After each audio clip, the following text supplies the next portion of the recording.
नमो संताणम, नमो सिद्धाणम, नमो आयरियाणम, नमो वज्रायाणम, नमो लोये सव्वसानम,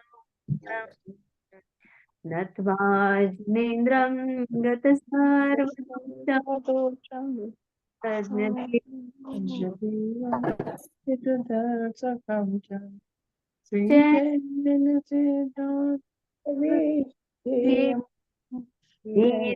जते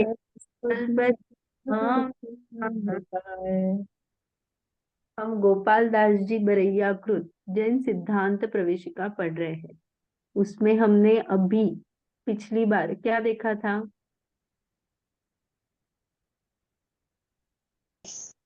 स्वभाव, व्यंजन पर्याय, अर्थ पर्याय। हाँ, तो हमने पर्याय देखी थी।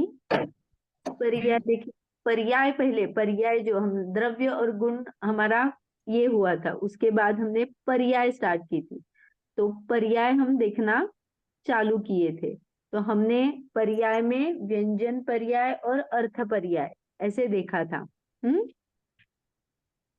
याद है ना? जी। तो व्यंजन पर्याय और अर्थ पर्याय में व्यंजन पर्याय किसे कहते हैं?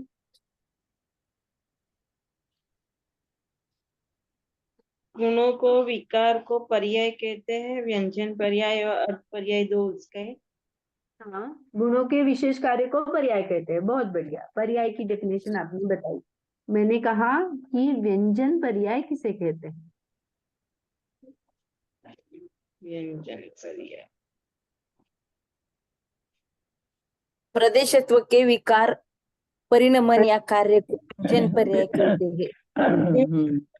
के परिणाम को व्यंजन पर्याय कहते हैं। हाँ, जी। देखिए, हर एक द्रव्य में अनंत गुण रहते हैं और गुण में द्रव्यत्व गुण के कारण उनका परिणमन होता रहता है। यही उनका विशेष कार्य होता है। और जो उत्पन्न होता है, माने जो उत्पाद वे जो रहता है, तो जो होती है वो पर्याय होती है। इसीलिए हमने गुणों के क्या किया? विशेष कार्य को पर्याय कहा। तो ये इसमें से हमने प्रदेशत्व गुण जो है, उसका जो आकार बताता है वो, उसकी पर्याय को व्यंजन पर्याय कहा। हाँ, उसमें भी हमने स्वभाव और विभाव, ये दो चीजें देखी। पर्यायों में स्वभाव और विभाव जब देखा, तो स्वभाव माने किसी के कर्म निरपेक्ष हो या अनचेंजेबल जहाँ पे होता है, कहीं पे भी कुछ चेंज होता दिखाई नहीं देता है। चेंज माने किस अपेक्षा से? पलटना ही रहा है, वो तो पर्यायों का पलटना, वो चेंज तो होगा ही होगा, पर उसमें जो वर्तता है वो वही का वही है। जैसे धर्म द्रव्य में पर्याय पलट रही है, लेकिन उनका जो गुण है, कौन सा गुण है? गति है। जो गति है तत्व। जो गुण है उसकी पर्याय जो पलट रही है वो हर बार वैसी की वैसी है, उसमें चेंज नहीं हो रहा है। आज गति का काम कर रहा है, कल स्थिति का काम कर रहा है, ऐसा कुछ भी नहीं हो रहा है। तो वो वैसा का वैसा काम करता है। इस अपेक्षा से वो स्वभाव कहा, जहाँ पे चेंज नहीं है, जो कर्म के अधीन नहीं है, वहां पे कर्म का कोई एंगल नहीं उपस्थित होता है, वो स्वभाव कहा। और विभाव किसे कहा? जो कर्म सापेक्ष है या फिर चेंजेबल है, कुछ ना कुछ चेंज दिखता है या फिर अशुद्ध दिखती है। जैसे हमने अगर जीव में कहा, तो अशुद्ध पर्याय जो नरक नारक आदि जो पर्याय है, वो क्या हो गई? अशुद्धता सहित है, वहां पे कर्म का भी एंगल है, वो हमें चेंजे है। तो ये सब विभाव पर्याय है। वैसे ही पुद्गल में घटाएंगे तो पुद्गल में परमाणु शुद्ध है, लेकिन उसका जो जुड़ान होता है, स्कंद रूप होता है, वो सब उसकी विभाव पर्याय है। उनमें भी षड्गुण हानि वृद्धि होती रहती है, जो अगुरु लघुत्व का कार्य होता है। माने हर बार कुछ कुछ परमाणु आते हैं, कुछ कुछ परमाणु छूट जाते हैं, तो ये तो हर बार चला रहता है। लेकिन वो जो अलग स्कंद बना, 2 से 3 से बढ़कर, या फिर जो अशुद्धता आई उस परमाणु में, उसे हमने क्या कहा, विभाव पर्याय कहा।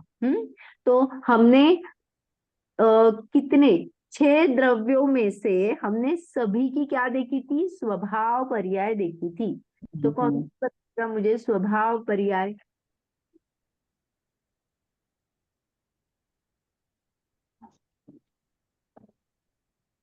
क्या बोला दीदी? स्वभाव पर्याय मुझे बतानी है, सभी द्रव्यों की स्वभाव पर्याय। आप में से 2 लोगों के तो इमेज वहां पे आई है ग्रुप की, जो आपने आंसर दिया है उसमें सिर्फ किसी का मैं बाद में प्रोजेक्ट करके आपको शायद यहाँ से बताऊंगी। तो कहीं कहीं जीव में जो प्रदेशत्व गुण है उसमें सिर्फ असंख्यात ही परमाणु होते हैं। मैंने असंख्यात प्रदेश, परमाणु मत लेना, प्रदेश वाला जीव होता है, वहां पे उसमें घट बढ़ नहीं होती। तो या फिर मैं अभी करूँ प्रोजेक्ट?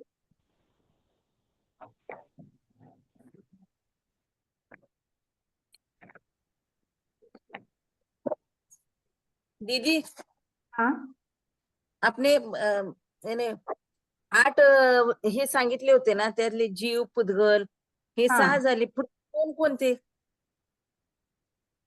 8 क्या बोले थे? एका पृथ्वीवर म्हणजे सृष्टी किती?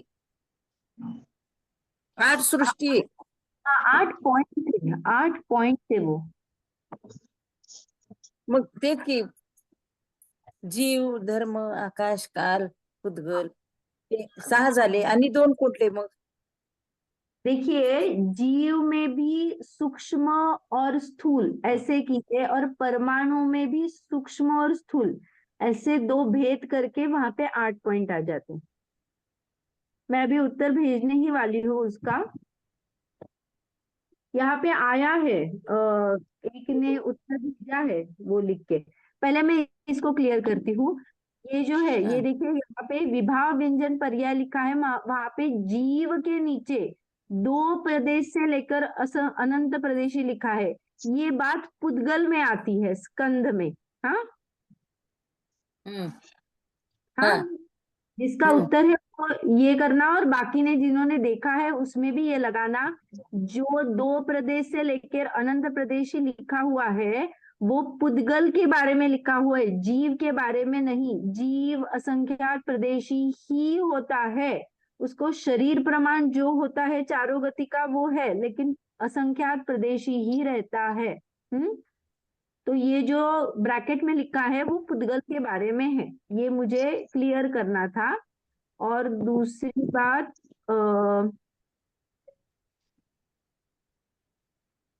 और जो एक आया है, हाँ ये थोड़ा सा टेढ़ा है, मैं ये नहीं कर पाऊंगी, लेकिन यहाँ पे भी ये जो काल है ना, काल द्रव्य नीचे लिखा है एक प्रदेश, लेकिन यहाँ पे ये 2 भेद किए हैं, लेकिन वहां पे कालाणु क्यों लिखा है मुझे पता नहीं, वहां पे परमाणु लिखना। कालाणु दीदी, वो पुद्गल परमाणु है ना, वहां पर एक कालाणु ने जब पुद्गल का भेद परमाणु करते हैं तो वहां पे परमाणु आता है, और हमने कहा था कालाणु जो रहता है वो लोकाकाश में हर जगह पे एक एक कालाणु रहता है, लेकिन जब पुद्गल का भेद करेंगे तब वहां पे परमाणु आएगा, और काल में जहाँ पे एक प्रदेशी लिखा है वहां पे कालाणु आ जाए। जी दीदी, ये मैंने लिखा है। ठीक है, मैंने सिर्फ क्यों इस पे ये किया, क्योंकि ग्रुप पे मैं वो दिखा के कैसे बताऊंगी, इसीलिए मैंने यहाँ पे क्लियर किया। बाकी का सही है जिनके उत्तर आए हैं। और वो जो 8 सृष्टि का है उसका मैं उत्तर भेज देती हूँ। उसमें हमने देखा था कि जैसे सृष्टि के आकाश के एक प्रदेश पे कितनी सृष्टि होती है, तो उसमें हमने देखा था पहले धर्म द्रव्य का एक प्रदेश, अधर्म द्रव्य का एक प्रदेश, कालाणु और परमाणु में ऐसी शक्ति है तो अनंत परमाणु आ जाते हैं। ये 4 पॉइंट हो गए। फिर परमाणु हो गया तो अभी हमने क्या कहाँ पे लगाया, स्कंद में लगाया, तो स्कंद में अनंत सूक्ष्म स्कंद के कुछ परमाणु और एक स्थूल स्कंद के कुछ परमाणु, ऐसे 6 पॉइंट्स हो गए।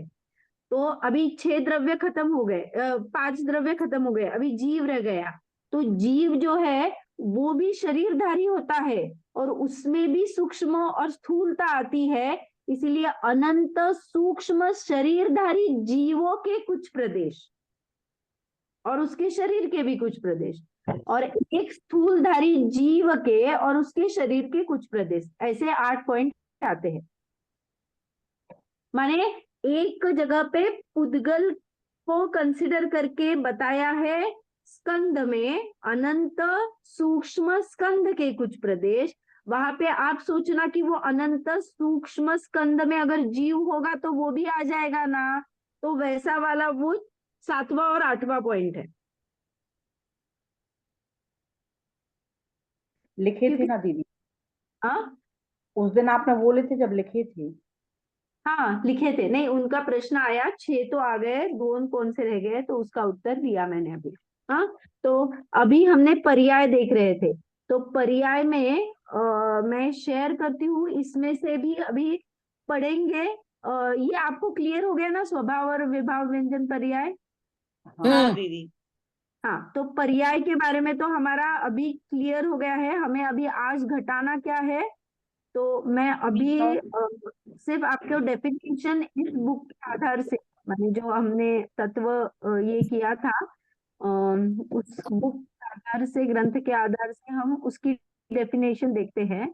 हमने उसमें प्रदेशत्व गुण देखा था, लेकिन हमने पर्यायों में कुछ बातें छोड़ दी थी। हाँ, तो वो पढ़ते हैं, और फिर मनुष्य की विभाव, चारों गति की विभाव पर्याय आज लगाएंगे। तो कुछ पढ़ना हो जाएगा तो रिवीजन हो जाएगा, इसी अपेक्षा से आज पढ़ेंगे। कोई भी एक पढ़िए, प्रदेशत्व गुण की हर समय। पढ़ू क्या दीदी मैं? मैं पढ़ूं? हाँ पढ़िए। प्रदेशत्व गुण की हर समय नई पर्याय होती है। प्रदेशत्व गुण के, ये छोटा करना पड़ेगा, क्लियर नहीं इस होता। हाँ, इस विशेष, हाँ, बराबर। इस विशेष कार्य को व्यंजन पर्याय कहते हैं। प्रत्येक द्रव्य में अनंत गुण रहते हैं। इन सब गुणों का परिणाम यानी पर्याय होती रहती है।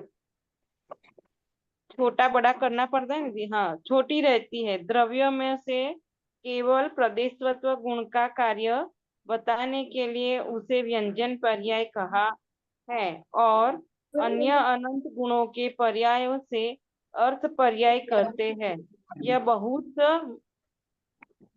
बहुत मजे मजेदार बहुत मजेदार विषय है। विषय कैसा वह देखते हैं। व्यंजन पर्याय और अर्थ पर्याय, इन दोनों के दो दो भेद हैं, स्वभाव और विभाव। हाँ, तो ये हमने क्या देखा, प्रदेश, पहले तो हमने देखा हर एक गुण की पर्याय होती है। हाँ, परिणाम हम्म होता है गुण का, तो पर्याय होती है। इनमें हम्म से केवल प्रदेशत्व गुण के कार्य को बताने के लिए व्यंजन पर्याय कही, और अन्य अनंत गुणों के पर्यायों को अर्थ पर्याय कहा।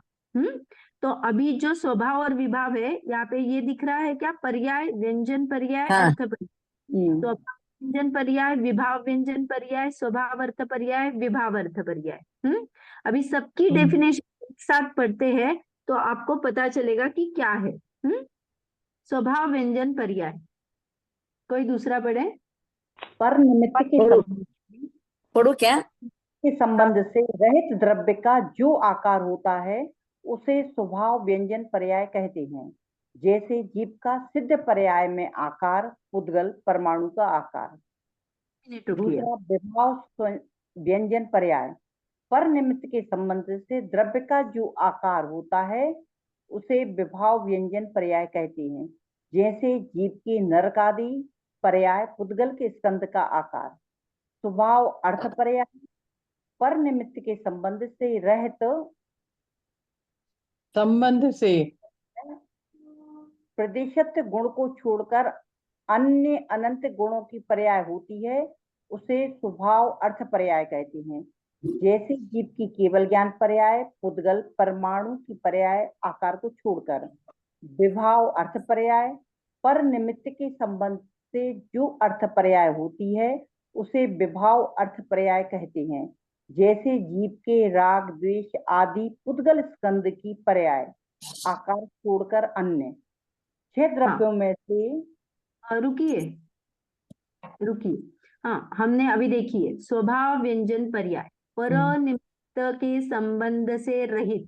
स्वभाव में किसी का निमित्त वहां पे काम नहीं करता।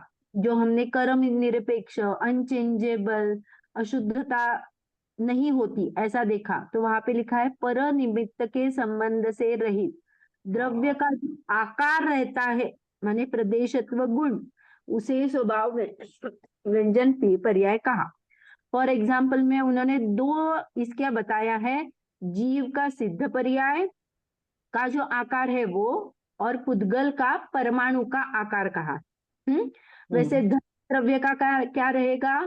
लोक प्रमाण असंख्यात, आत्म द्रव्य का लोक प्रमाण असंख्यात, आकाश द्रव्य का अनंत प्रदेश और काल द्रव्य का कालाणु।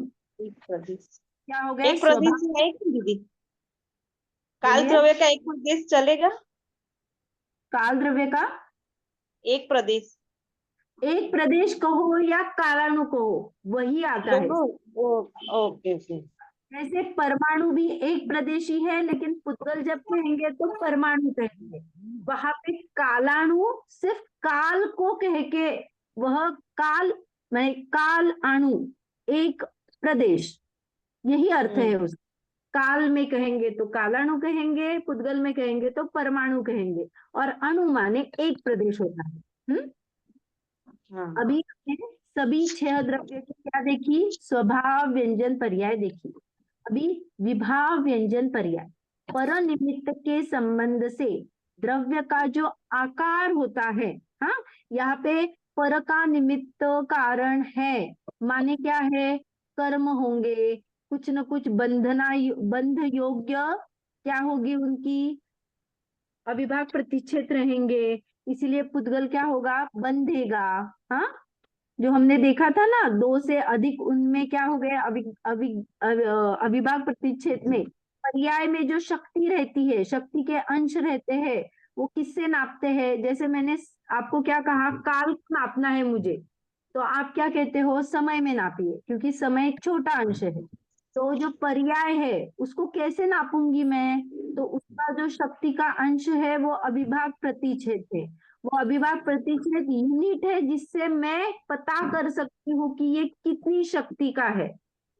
हाँ, तो ये जो है, तो हमें उससे क्या पता चला कि जो पुद्गल है उसमें स्कंद होने की अगर योग्यता होती है, उसके अविभाग प्रतिच्छेद जो है वो 2 से अधिक होते हैं, तब वो बंध रूप प्राप्त होती है। तो वो क्या हो गया? अशुद्धता को प्राप्त होती है, वहां पे निमित्त आता है। तो ये जो है वो स्कंद की जो आकार होता है, जो 2 अणु से अनंत प्रदेश, संख्यात असंख्यात अनंत, कितना भी जो आकार हुआ स्कंद का, क्योंकि वो वेरिएबल है, कोई फिक्स तो नहीं है। ये जो पुस्तक है उसका क्या होगा? कुछ स्कंद मिलके ये बनी है, तो इसका एक डेफिनेटली आकार हुआ। फिर और कुछ लगाइए, इरेजर है, इसका कुछ आकार हुआ। दीदी आप वीडियो पे आ जाएं। हाँ, तो ये सब स्कंद रूप जो आए हैं, ये जो क्या है? इरेजर है, ये कुछ ना कुछ परमाणु बन के स्कंद हुआ ना, तो ये शुद्धता लिए नहीं है। पुद्गल का परमाणु जो एक प्रदेशी होता है वह उसका शुद्ध अंश होता है, जो स्कंद रूप है वो अशुद्धता लेके होता है, इसीलिए स्कंद को विभाव व्यंजन पर्याय कहा और परमाणु को स्वभाव व्यंजन पर्याय कहा। जैसे जीव के नरक नारक आदि, नर नारक, नर माने मनुष्य, नारकी म्हणजे नरक गती के जीव, और आदि पर्याय, आदि माने देव भी लेना तिर्यंची भी लेना, ये सभी की जो पर्याय है, ये जो जीव की पर्याय है ना, ये चारों गति के जो जीव है, ये जीव पर्याय है, तो मैं मनुष्य गति में हूँ, जो मेरा देह प्रमाण है उतना मेरा जीव है ना, तो वो मेरा व्यंजन विभाव पर्याय हो जाएगी। तो विभाव पर्याय कितनी है, अभी मैं कितने हूँ, 5 फुट बाय 5 इंच अगर मैं कहूंगी तो ये मेरी क्या हो गई, विभाव व्यंजन पर्याय होगी। हमें ये लगाना है नर नारक आदि पर्यायों में। तो हमने इसमें देखा था कि जगन्य उत्कृष्ट कहाँ कहाँ कौन कौन से पाए जाते हैं। मैंने कल एग्जाम्पल में आपको नरक गति का बताया था। नरक गति का जघन्य जो नारकी होता है वो पहले पृथ्वी का नारकी होता है, जिसकी अवगाना माने शरीर के डायमेंशन, जो आकार होता है वो। तो हर बार जब प्रदेशत्व गुण का लगाएंगे तो वो आकार लेना, शरीर का आकार लेना, जीव का, क्योंकि जीव शरीर प्रमाण है, तो वो शरीर का आकार कितना है, तो पहले पृथ्वी के नारकी का शरीर का प्रमाण है 7 धनुष्य, 3 हाथ और 6 अंगुल प्रमाण। ये मूल शरीर का उसके आकार है, लेकिन वह विक्रिया से वो बदल हो सकता है। लेकिन मैंने जगन्य कहा, उतना तो मिनिमम होता है, उसके ऊपर बहुत सारे भेद आते हैं। और फिर उत्कृष्ट कौन सा है, तो उत्कृष्ट है 7वें पृथ्वी का नारकी, उसमें भी वो 500 धनुष्य होगा तो वो उत्कृष्ट रहेगा। तो ये वेरिएशन है, किसकी है, विभाव व्यंजन पर्याय, कौन से गति की, नरक गति की। ये समझ में आया? कितने हाथ फिर से बोलो ना। हाँ, पहले पृथ्वी के नारकी का 7 हाथ, 7 धनुष्य, 7 धनुष्य, 3 हाथ 3 हाथ और 6 अंगुल। 6 अंगुल। ये तो दीदी जगन्य प्रमाण पहली पृथ्वी का हो गया। हाँ, और उत्कृष्ट प्रमाण, उत्कृष्ट प्रमाण 7वें पृथ्वी के नारकी का 500 धनुष्य होता है। 7वें पृथ्वी के,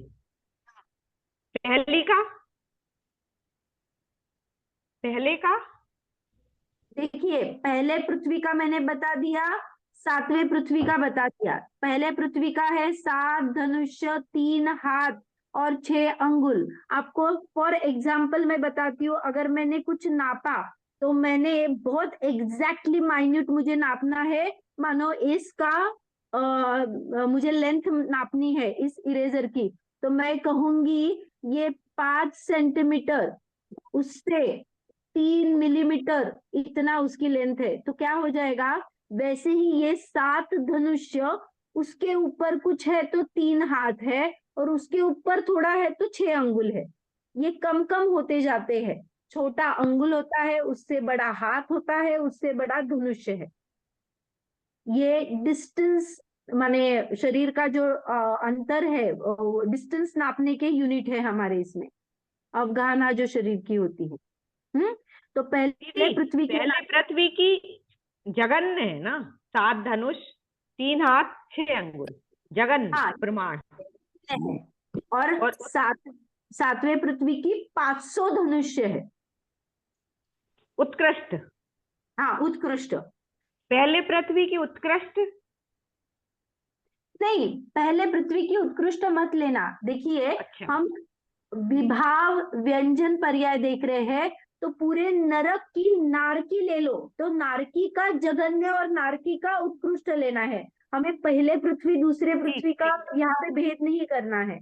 हमें नरक गति का जो जीव है उसकी विभाव पर्याय में जघन्य और उत्कृष्ट लेना, उसके बीच में जितने हैं वो मध्यम भेद में आ जाएंगे।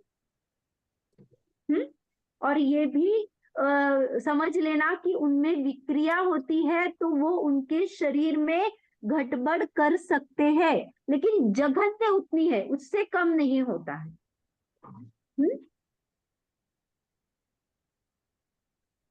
अभी देव गति का बताती हूँ। देव गति में जो जघन्य अवगाना है, ये थोड़ा सा आपको ये लगेगा ट्विस्टेड या फिर ऐसा होता है, ऐसा लगेगा। जघन्य जो है वो सर्वार्थ सिद्धि जो देव, सर्वार्थ सिद्धि के जो देव है, उनकी एक हाथ प्रमाण से अवगाहना होती है। सर्वार्थ सिद्धि कहा आया सबसे ऊपर, वैमानिक के जो स्वर्ग 16 स्वर्ग होने के बाद 9 ग्रेवेय, फिर अनुत्तर, फिर अनुदेश, नहीं अनुदेश फिर अनुत्तर, और अनुत्तर का भी वो जो 5वां अंतिम सर्वार्थ सिद्धि है, उसका जो देव होता है उसका जगन्य हाथ, एक हाथ प्रमाण उसकी अवगाहना होती है।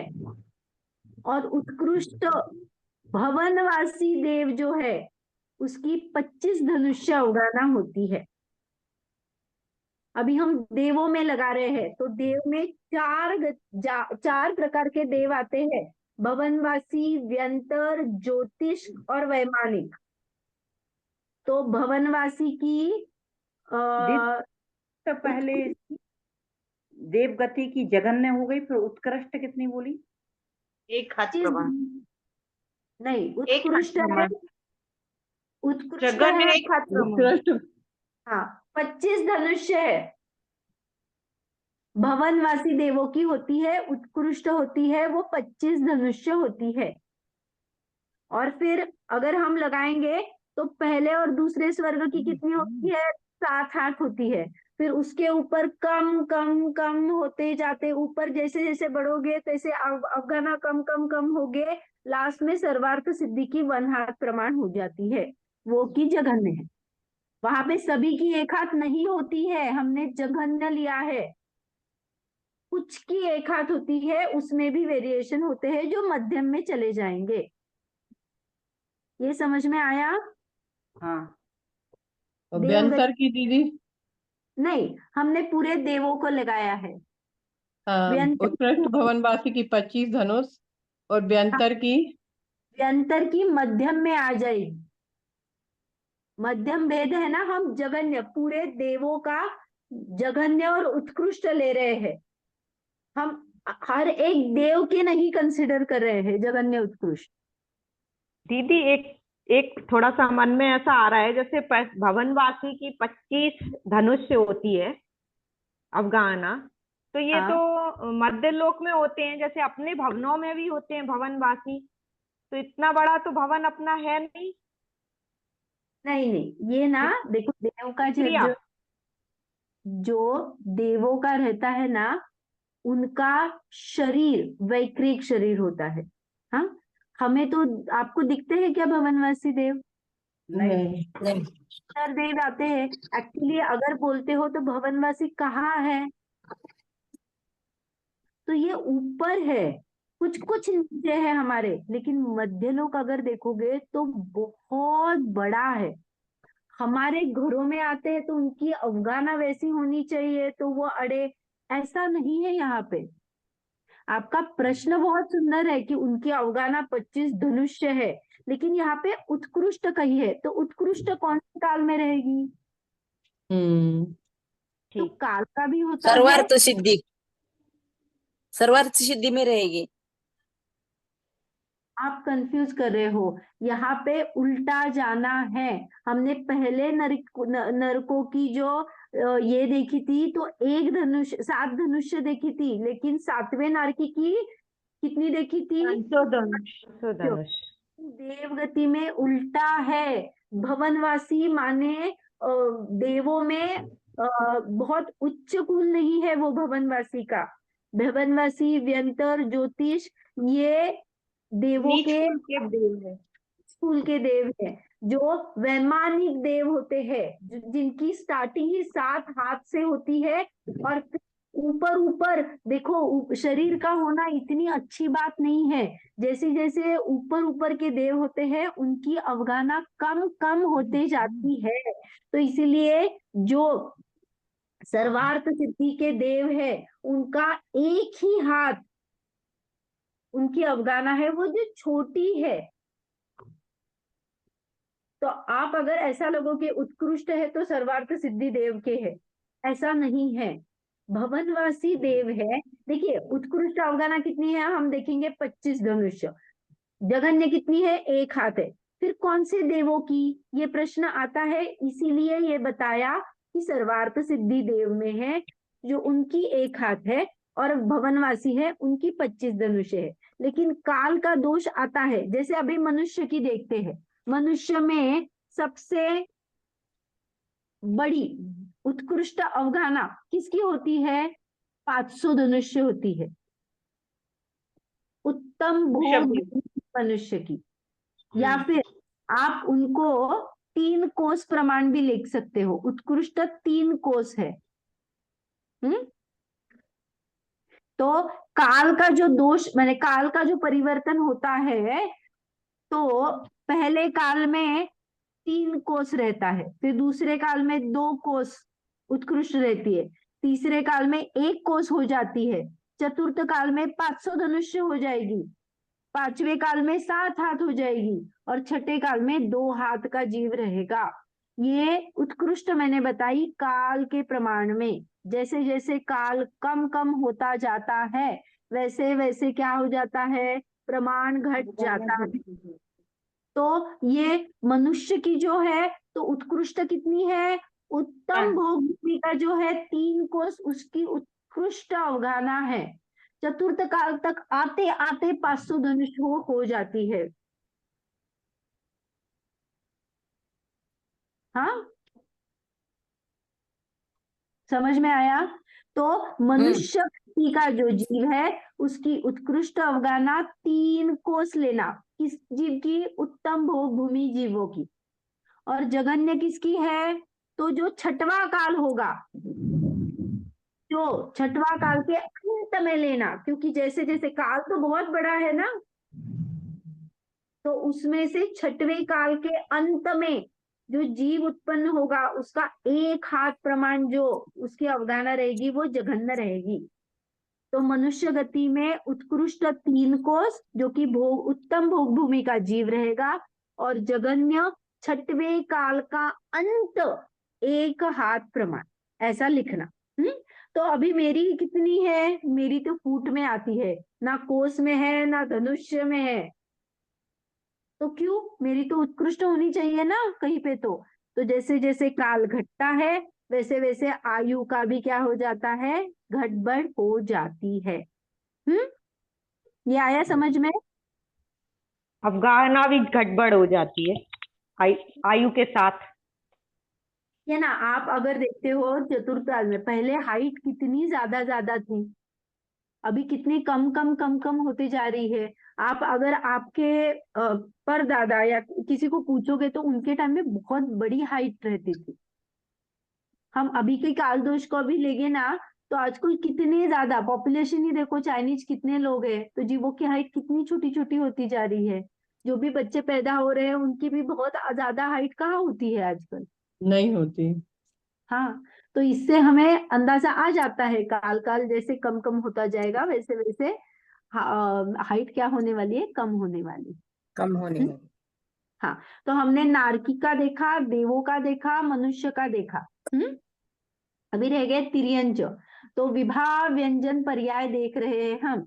विभाव व्यंजन पर्याय माने 4 गति के जीव जो विभाव रूप परिणमन हो रहे हैं, उनके शरीर की जो अवगाहना होती है, वही उनके प्रदेशत्व गुण का क्या है? आकार है, क्योंकि शरीर प्रमाण है। इसीलिए हम यहाँ पे देख रहे हैं जगन्य और उत्कृष्ट किसकी कहाँ पे होती है। तो हमने नारकी देखी, देव देखी और मनुष्य देखी। अभी रह गया तिर्यंच। तो तिर्यंच की जघन्य अवगाहना जो होती है, वो लब्ध अपर्याप्त जो सूक्ष्म निगोदी जीव होता है, उसकी अवगाहना है घनांगुल के असंख्यातवे भाग में तीसरा जो समय होता है जन्म का, वो ये थोड़ा सा डिफिकल्ट है डाइजेस्ट करने में है। ये जो लब्ध अपर्याप्तक होता है, अपर्याप्तक हमने पर्याप्ति कहीं कौन से सेशन में देखा था? जब जीव विग्रह गति कंप्लीट करके आता है, तो वो शक्ति पहले ग्रहण करता है। मुझ में ताकत होगी तभी मैं वो आगे का कार्य करूंगी।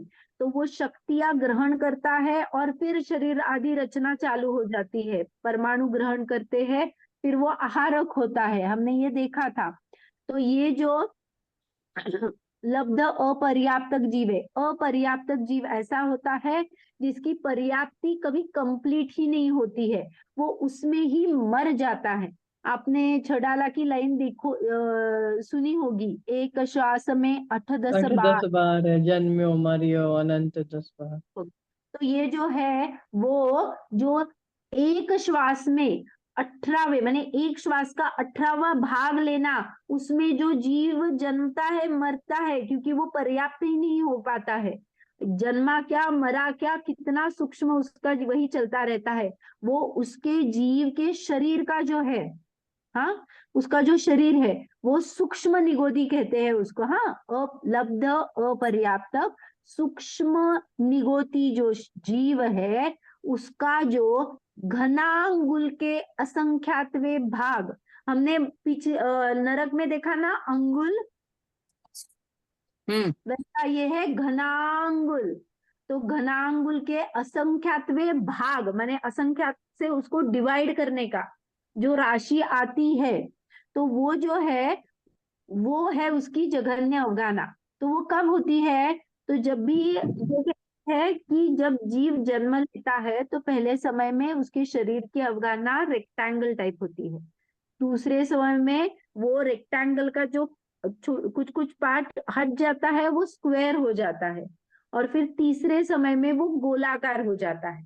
तो आप सोचो, चौकर बड़ा होता है या सर्कल बड़ा, माने अगर देखते हैं तो कोने हट जाते हैं ना, तो सर्कल का छोटा पार्ट रहता है, इसलिए कहते हैं जन्म के बाद तीसरे समय की जो अवगाना है वो सबसे छोटी होती।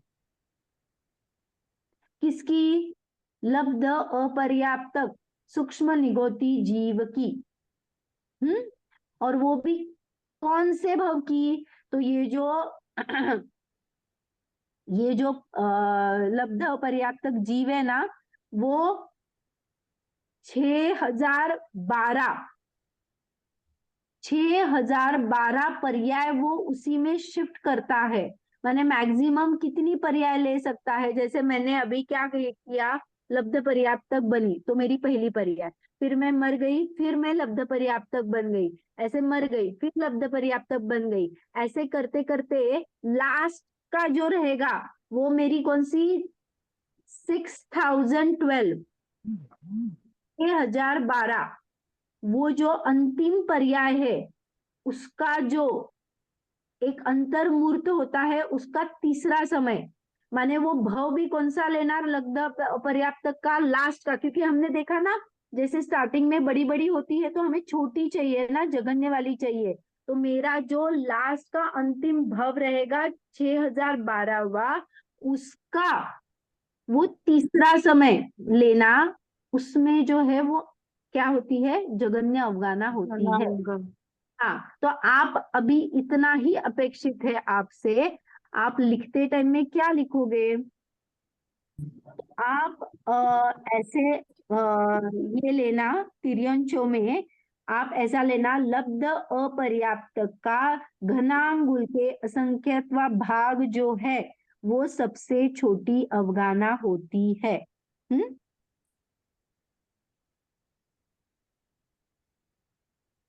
तो एक मुहूर्त में, एक जो मुहूर्त होता है उसमें वो 6012 बार जन्म मरण करता है।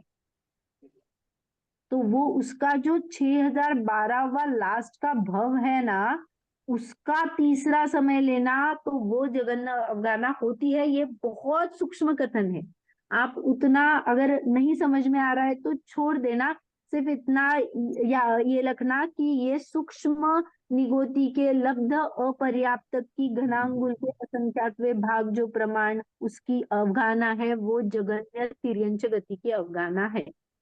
और सबसे बड़ी किसकी हो सकती है तिर्यंच में?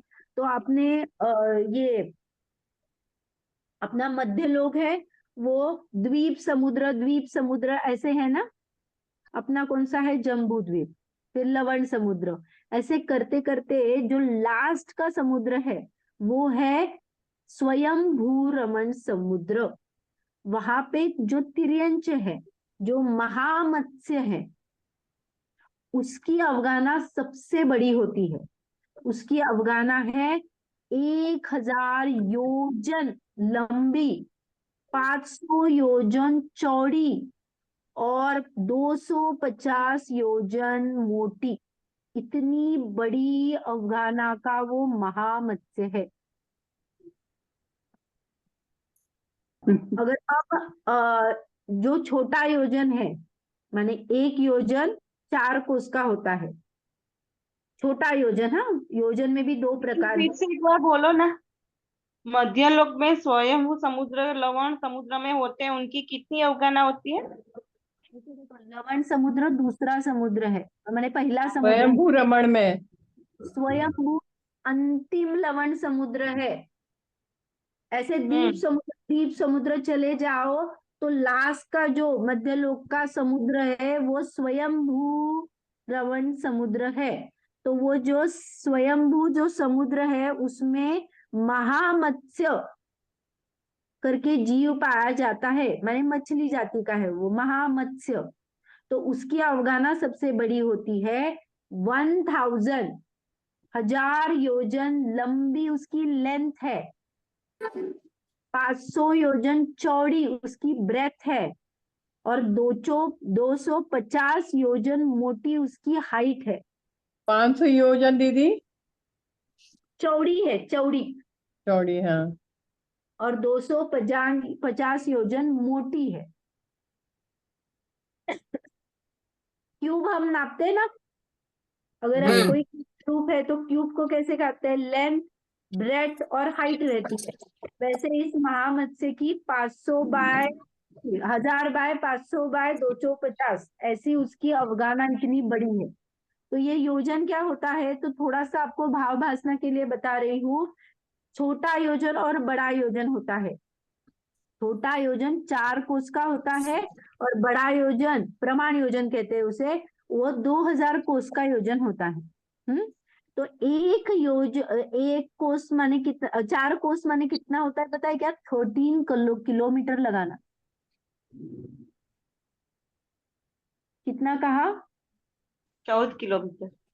13 किलोमीटर, 13 किलोमीटर। अगर यहाँ से मैं निकलूंगी तो 13 किलोमीटर जो है वो 1 योजन हुआ। तो ऐसे वो 1000 योजन, और ये भी मैंने कितना छोटा योजन कहा, वो तो प्रमाण योजन वाला है। तो 2000 कोस का वो 1 योजन है। तो आप इमेजिन करो कि कितना बड़ा वो जीव की अवगाहना होगी। दीदी 4 कोस का 13 किलोमीटर या हाँ। 1 कोस? उसका 13 किलोमीटर। 4 कोस का 13 किलोमीटर। 1 योजन इज इक्वल टू 4 कोस इज इक्वल टू 13 किलोमीटर। तो 1 योजन 13 किलोमीटर का ये छोटा योजन है। और जो प्रमाण योजन रहता है, बड़ा योजन रहता है, उसे 2000 कोस का होता है। तो आप इमेजिन कर सकते हो कितना बड़ा वो जीव होगा, कितनी बड़ी अवगाहना होगी। तो हमने अभी क्या लगाया? हमने विभाव व्यंजन पर्याय लगाई, उसमें से चारों गति की जघन्य और उत्कृष्ट लगाई। आप मुझे बताओ धर्म द्रव्य की विभाव व्यंजन पर्याय क्या होगी?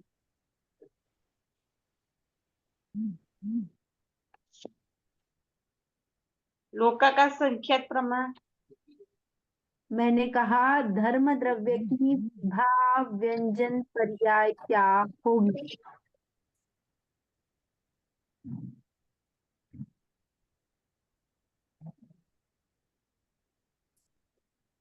लोका का संख्यात प्रदेशी तो स्वभाव पर्याय है। हाँ, बहुत बढ़िया। व्यंजन पर्याय। व्यंजन पर्याय क्या रहेगी? हाँ, होगा ही नहीं ना दीदी, इनमें चारों में जीव और पुद्गल में ही होगा अकेले। बहुत बढ़िया, बहुत बढ़िया। हमने देखा था धर्म, अधर्म, आकाश और काल, ये 4 द्रव्य में सिर्फ स्वभाव पर्याय ही होती है, हाँ विभाव हाँ, होती ही नहीं नहीं। होती, हाँ। तो धर्म द्रव्य की विभाव पर्याय नहीं होगी, कोई भी नहीं होगी, व्यंजन भी नहीं होगी, अर्थ भी नहीं होगी, क्योंकि हाँ विभाव ही नहीं होती, उनमें वैभाविक शक्ति होती ही नहीं है। वो सदा स्वभाव से ही परिणमन करते हैं। हम्म जीव और पुद्गल की स्वभाव और विभाव दोनों होंगी। हाँ, दोनों होंगी। तो स्वभाव हमने देखी क्या? देखी। सिद्धों की जो पर्याय है उसमें भी क्या हमने लगाया? सिद्धों की काल अपेक्षा से हमने दो पर्याय ली। जो जगन्य है वो हमने क्या ली? 3.5, 3.5, हाथ से कुछ कम, ये जगन्य हुई। और उत्कृष्ट क्या ली? 525 धनुष से कुछ कम। हाँ, हाँ, ये हमने स्वभाव व्यंजन पर्याय जीव में देखी। और परमाणु में क्या देखी? विभाव। एक परमाणु, परमाणु में तो स्वभाव रहेगी। एक, हाँ, एक परमाणु की जो एक प्रदेश है वो स्वभाव हाँ व्यंजन है। हाँ, और फिर विभाव व्यंजन पर्याय स्कंध। देखिए, हाँ, नहीं, स्वभाव व्यंजन पर्याय पुद्गल की क्या देखी हमने? पुद्गल में 3.5 हाथ। स्वभाव, तो पुद्गल की स्वभाव व्यंजन पर्याय एक परमाणु ही होगी। हाँ हाँ, हाँ, स्कंद रूप नहीं होगी। स्कंद रूप आ जाएगा तो वो विभाग में चली पुद्गल जाएगी। परमाणु विभाव में आएगा। जगन्य और उत्कृष्ट रहेगा क्या पुद्गल में? नहीं रहेगा। सिर्फ नहीं पर रहेगा। एक प्रदेश ही होता है, उसमें जगन्य और उत्कृष्ट नहीं कर सकते क्योंकि वो हम्म। ही है। अभी क्लियर हुआ? स्वभाव, विभाव, स्वभाव, विभाव। अरे हाँ, दिमाग। ठीक है, अब हमने व्यंजन पर्याय देखी। अभी अर्थ पर्याय हम पढ़ने वाले हैं। ये सिर्फ दो जो है उसका अर्थ करती हूँ, फिर अगला अगली मैंने कल करेंगे। स्वभाव अर्थ पर्याय। पर निमित्त से के संबंध से रहित, जहाँ पे स्वभाव है वहां पे पर का कोई निमित्त नहीं रहता। नहीं होगा। जो अर्थ पर्याय है वो क्या लेंगे? प्रदेशत्व गुण को छोड़कर सभी पर्याय है। अनंत जो गुण है वो सभी पर्याय है, उसे क्या कहा? स्वभाव अर्थ अर्थ पर्याय। पर्याय।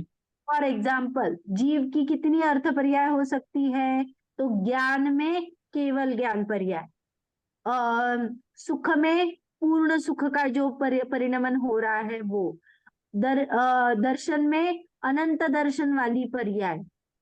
समझ में आया दीदी कैसे लगा? दीदी स्वभाव अर्थ पर्याय में जैसे जीव की केवल ज्ञान पर्याय और पुद्गल परमाणु की पर्याय आकार को छोड़कर, ये पुद्गल परमाणु की कौन सी पर्याय आएंगी? देखिए, पुद्गल में जो अनंत गुण है सिर्फ आकार प्रदेशत्व का गुण है। बाकी के हाँ जितने गुण है वो है ना, हाँ। स्पर्श है, रस है, गंध है, वर्ण है, फिर अगुरु लघुत्व है, या अपना अस्तित्व गुण है, वस्तुत्व गुण है। ये जो हमने जितने सारे गुण देखे हैं जी सामान्य, जी। जो विशेष और सामान्य। हाँ। उसमें से सिर्फ प्रदेशत्व गुण को छोड़ दो, और बाकी के सामान्य विशेष सभी गुण जो है उनकी जो शुद्ध परिणमन है, उनका जो शुद्ध परिणमन है वो स्वभाव पर्याय है। तो अभी जैसे परमाणु का, दीदी एक मिनट, जैसे प्रदेशत्व गुण को छोड़कर अन्य अनंत गुणों की पर्याय, मतलब आकार वाली पर्याय छोड़ना है अकेले। हाँ। क्योंकि प्रदेशत्व गुण क्या आकार बताता है ना। आकार बताता है। तो मतलब अकेले आकार को छोड़कर बाकी सब अनंत गुणों की पर्याय होती हैं। अनंत गुण है ना। आकार भी प्रदेशत्व का छोड़कर। मेरे पास द्रव्य है, द्रव्य में कितने गुण है? अनंत गुण है। अनंत। सामान्य माने अभी तो मैं जाति अपेक्षा कह रही हूँ, या फिर हमने जो देखे हैं वो 6 सामान्य गुण और उसके अनंत सामान्य गुण, और फिर अनंत विशेष गुण, ये है, ये मान लिया आपने। हाँ। तो इसमें से सिर्फ प्रदेशत्व गुण को आप छोड़ दो, बाकी के सभी जो गुण है, विशेष गुण लो, सामान्य अस्तित्व, गुण, वस्तुत्व, द्रव्यत्व, प्रमेयत्व। हाँ, ये सभी गुण की जो पर्याय है वो अर्थ पर्याय में आएगी, और उसका हम शुद्ध परिणमन देखेंगे। तो जहां पे अशुद्धता आती है उसको अगर देखेंगे तो इजी जाएगा। फॉर एग्जाम्पल, हमने जीव पे देखा, जीव में मुझे अभी मति ज्ञान श्रुत ज्ञान है ना, और हाँ, जीव जी। की स्वभाव पर्याय है क्या? ज्ञान गुण की। मैंने हाँ, लिया, पर्याय में नहीं है। ज्ञान जब प्रकट हो जाएगा तो मेरी क्या हो जाएगी? ज्ञान गुण की स्वभाव अर्थ पर्याय लगेगी। हाँ, हाँ दर्शन हाँ। गुण की कि जब केवल दर्शन प्रकट होगा तो केवल दर्शन गुण की केवल दर्शन गुण पर्याय प्रकट होगी, तो वो मेरी स्वभाव पर्याय आ जाएगी।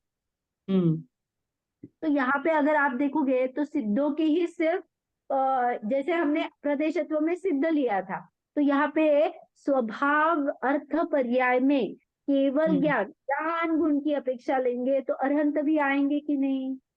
आएंगे। आएंगे। हाँ, तो अभी उसके पहले मैंने श्रद्धा गुण लिया, श्रद्धा गुण की स्वभाव अर्थ पर्याय, तो स्वभाव क्या है? पूर्ण प्रगटता। तो श्रद्धा गुण कहाँ पे पूर्ण प्रकट होता है? चतुर्थ गुण स्थान। सम्यक तो दर्शन। की स्वभाव अर्थ पर्याय होगी ना? तो होगी। जी। यहाँ आप जितने गुण है उसके हिसाब से अलग अलग अलग अलग वेरिएशन आएंगे। अभी पुद्गल में क्या है? स्पर्श रस गंध वर्ण, ये आदि क्या है? उसके विशेष गुण है पुद्गल के।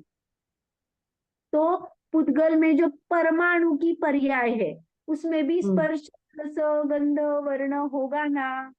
जी। हाँ तो वो स्वभाव पर्याय है। हाँ, हाँ।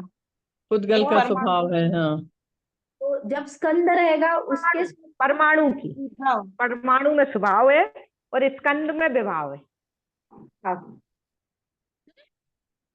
ये अनंत जो पर्याय कही है तो वो अनेक गुण जो अपने पास है उनकी लगा लेना। हाँ, पर्याय किसे कहा? पर निमित्त के संबंध से, पर का निमित्त जो संबंध से आता है वो जो अर्थ पर्याय होती है उसे विभाव कहा। जैसे मैंने अभी मुझे क्या कहा? मति श्रुत ज्ञानी कहा, तो ये मेरी स्वभाव है या विभाव है?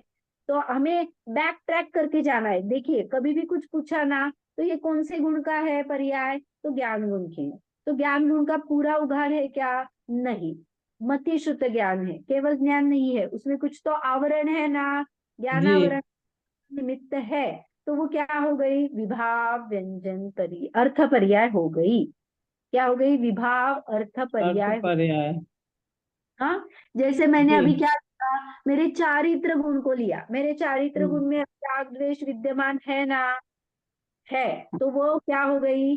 चारित्र गुण की विभाव अर्थ पर्याय होगी। जब चारित्र यथा ज्ञात परम यथा ज्ञात चारित्र जब प्रकट हो जाएगा, जहाँ पे क्या रहेगा? चारित्र की पूर्ण निर्मल पर्याय आ जाएगी, तो वो क्या हो जाएगी? स्वभाव अर्थ पर्याय आ जाएगी।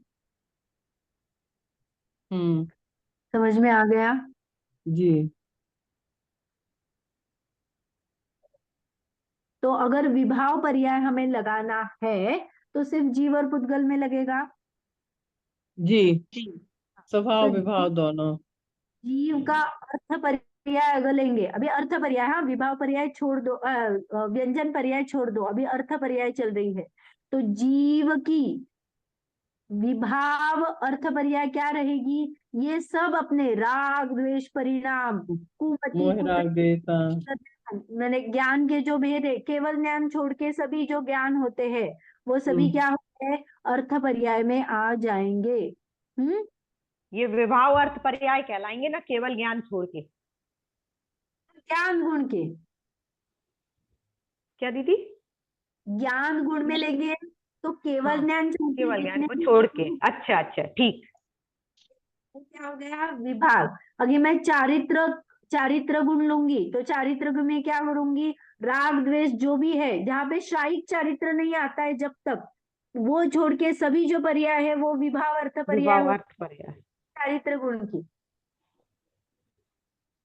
श्रद्धा गुण में भी जब तक सम्यक्त्व नहीं प्राप्त होता है, जो मिथ्या हमारा जो बिलीफ है, मिथ्या वाला जो मिथ्या दर्शन है, वो सब पर्याय क्या हो गई? विभाव विभाव। अर्थ पर्याय। इसकी श्रद्धा गुण की। तो ऐसे हर एक गुण में लगाना, हम मैक्सिमम से 3-4 गुणों में लगाते हैं।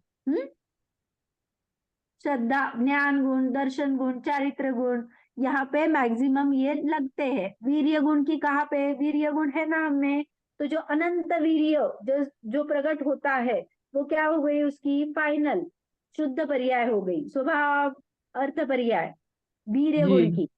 जो अनंत वीर्य सहित है, अरहंत देव है, सिद्ध देव है। जी तो जो नीचे जो जितने जीव है वो अनंतता नहीं प्रकट हुई ना, तो वो सब विभाव अर्थ पर्याय। हम्म? तो अभी अगर मैं कहूँ स्वभाव अर्थ पर्याय, मुझे धर्म अधर्म आकाश काल इसकी बताओ, तो क्या आ जाएगी? गति हेतुत्व गुण का जो परिणमन है वो स्वभाव अर्थ पर्याय आएगी। स्थिति हेतुत्व आदि गुणों का जो परिणमन है वो क्या आ गई? अधर्म स्वभाव आएगी। अवगान हेतुत्व की आकाश द्रव्य की स्वभाव अर्थ पर्याय आएगी। परिणमन हेतुत्व जो है वह काल द्रव्य की स्वभाव अर्थ पर्याय आएगी। ये इजी है। स्वभाव और व्यंजन, स्वभाव जो धर्म अधर्म आकाश काल है ना, वो बहुत इजी है, क्योंकि उसमें स्वभाव अर्थ पर्याय ही होगी। हाँ,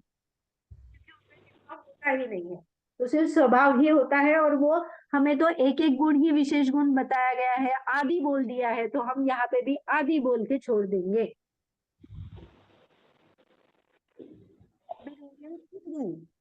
क्या होगी? स्वभाव जो अर्थ पर्याय है वो किसकी? परम स्पर्श आदि जो हमने 5 पर्याय देखी थी, याद है क्या? स्पर्श रस गंध वर्ण। वर्ण 5 पर्याय देखी थी। देखिए 5 पर्याय कौन सी परमाणु की कह रहे हैं? गंध में 1, हाँ, वैकेंसी 2 आती है, क्योंकि हमने देखा था जो 8 पर्याय होती है उसमें से सिर्फ 4 पर्याय में से कोई एक रहती है, भाई 2 रहती है। हमने कहा था जब तक परमाणु है उसका ठंडा और गर्मपना या फिर उसका जो स्पर्श है, जो हल्का भारी आ जाएगा। एक प्रदेशी है तो उसको हल्का भारी ठंडा कैसे गरम। जो आता है।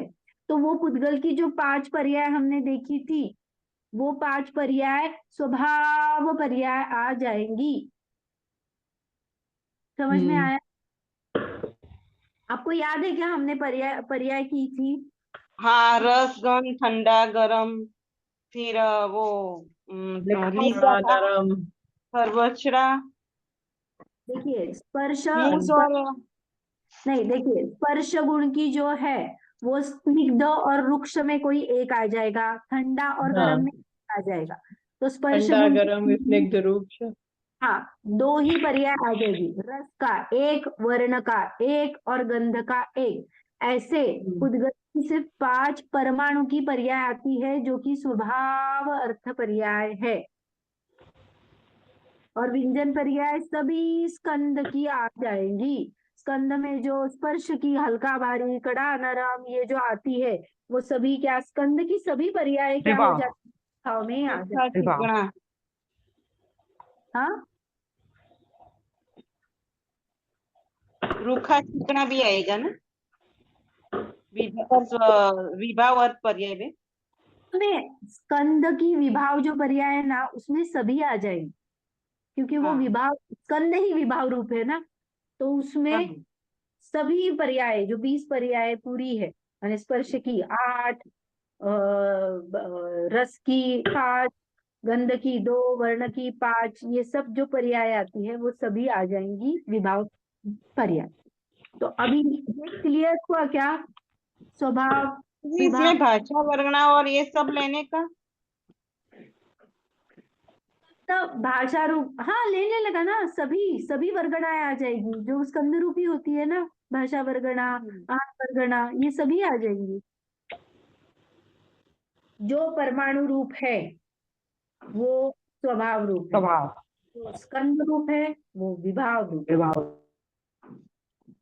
उसमें सभी वर्गणाएं ले लेना।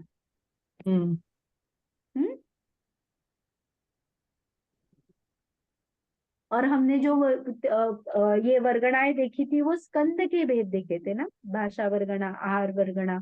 हाँ, वो स्कंद हाँ तो वो स्कंद सभी जो है वो सभी क्या आ जाएंगे? विभाव में आ जाएंगे। हाँ तो अभी हमने ये चारों पॉइंट अच्छे से देखे हैं। हाँ स्वभाव व्यंजन पर्याय, विभाव व्यंजन पर्याय, स्वभाव अर्थ पर्याय, विभाव अर्थ पर्याय।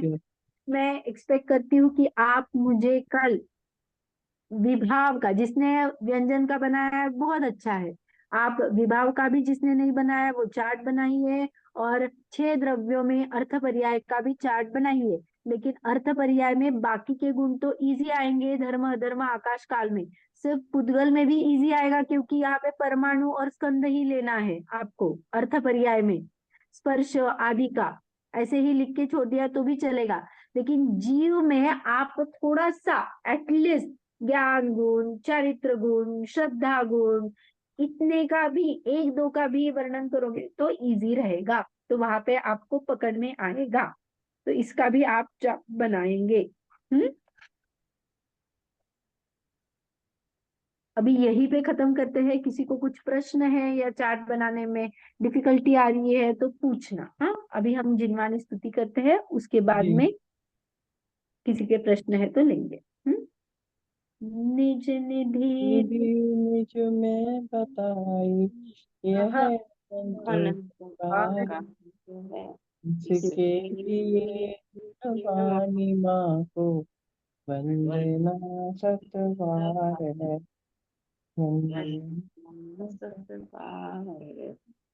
शायद से